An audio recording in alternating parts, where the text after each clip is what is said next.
حضرت عمر رضی اللہ تعالیٰ عنہ جب ایمان لائے تو آپ نے ایک ایک کافر کے گھر کے دروازے پہ کھڑے ہو کے کہا کہ تم کمزوروں کو مارتے تھے، میں تمہیں بتانے آیا ہوں میں محمد عربی کا نوکر بن گیا ہوں۔ بلکہ آپ نے اعلان کیا جس نے اپنی بیوی کو بیوہ اور بچوں کو یتیم کروانا ہو اور اپنے ماں باپ کی کمر کو جھکانا ہو وہ عمر کے مقابلے میں آئے۔ اللہ اکبر۔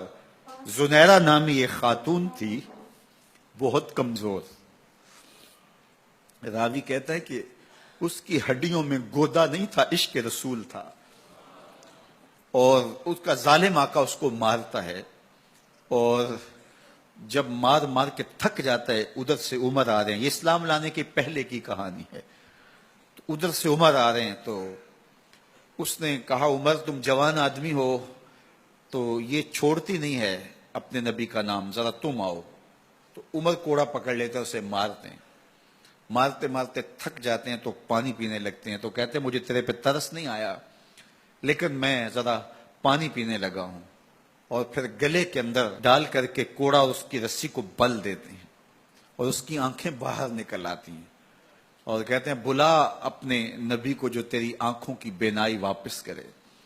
اللہ اکبر۔ تو اس نے آسمان کی طرف منہ کر کے کہا مالک میں کبھی بھی آنکھوں کی بینائی نہ مانگتی لیکن اب تیرے نبی کی عزت کا سوال ہے۔ آنکھوں کی بینائی واپس ہو جاتی ہے۔ زنیرہ کو بڑا مارا۔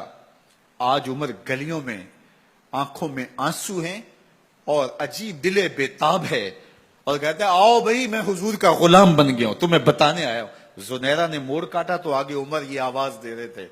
زنیرہ ایک کونے پہ کھڑے ہو کے رو کے کہتی ہے عمر تم تو بڑے اس دن جوش و غضب میں تھے اور تم مارتے ہوئے تھکتے نہیں تھے۔ تو عمر نے کہا زنیرہ اس دن میں نے دیکھا نہیں تھا، اب میں محمد عربی کو دیکھ آیا ہوں۔ جنہ ویکھیا نہیں ہو کرن گلاں، جنہ ویکھیا نہیں ہو کرن گلاں، جنہ ویکھیا ہو تے بول دے نہیں، جڑے محرم راز حقیقت دے اور راز حقیقت کھول دے نہیں۔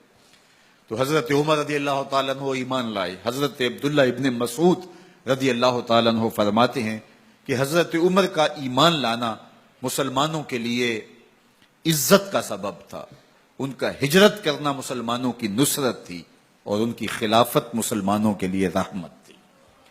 حضرت عمر رضی اللہ تعالی عنہ وہ ہیں کہ میرے حضور نے فرمایا لوگوں جب نیک لوگوں کا ذکر کرو تو میرے عمر کا تذکرہ ضرور کیا کرو۔ میرا عمر وہ ہے کہ جب وہ ایک سمت سے آ رہا ہو، ایک گلی اور بازار سے آ رہا ہو تو شیطان بھی آ رہا ہو، عمر کو دیکھ کے راستہ تبدیل کر لیتا ہے۔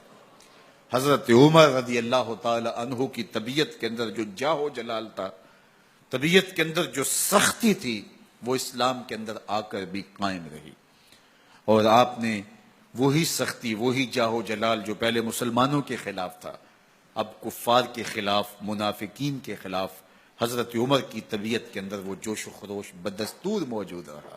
لیکن جس دن آپ خلیفہ بنے تو اس دن آپ نے ممبر پہ چڑھ کے جو خطبہ دیا اس میں کہا لوگوں میں سخت اس لیے تھا کہ رسول اللہ نرم تھے، پھر میں سخت اس لیے تھا کہ حضرت ابوبکر صدیق نرم تھے، اب میں تخت خلافت پہ بیٹھا ہوں، اب میری سختی جو ہے وہ نرمی میں تبدیل ہو گئی، صرف فاسقوں، فاجروں اور باغیوں کے لیے میں سخت ہوں، باقی تمہارے لیے نرم ہوں۔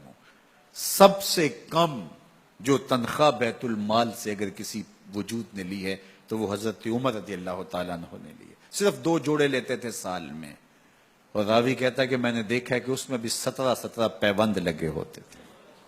حضرت عمر رضی اللہ تعالیٰ عنہ کا طرز زندگی، آپ کا انداز معاشرت اور آپ کا انداز خلافت، ہر لمحہ آپ کی زندگی کا اٹھا کے دیکھیے کتنی مرتبہ قرآن حضرت عمر کی رائے کے مطابق نازل ہوا ہے۔ اللہ تعالیٰ جل شانہ نے ان کو صاحب الہام بنایا تھا۔ ہر امت میں کوئی صاحب الہام ہوتا ہے، حضور کی امت کا صاحب الہام حضرت عمر رضی اللہ تعالیٰ عنہ، اور آقا کریم نے انہیں اپنا وزیر قرار دیا۔ فرمایا میرے 2 وزیر آسمانوں میں ہیں، 2 وزیر زمینوں میں ہیں، آسمانوں کے وزیر جبرائیل اور میکائیل ہیں اور زمین کے وزیر ابو بکر اور عمر ہیں رضی اللہ تعالی عنہما۔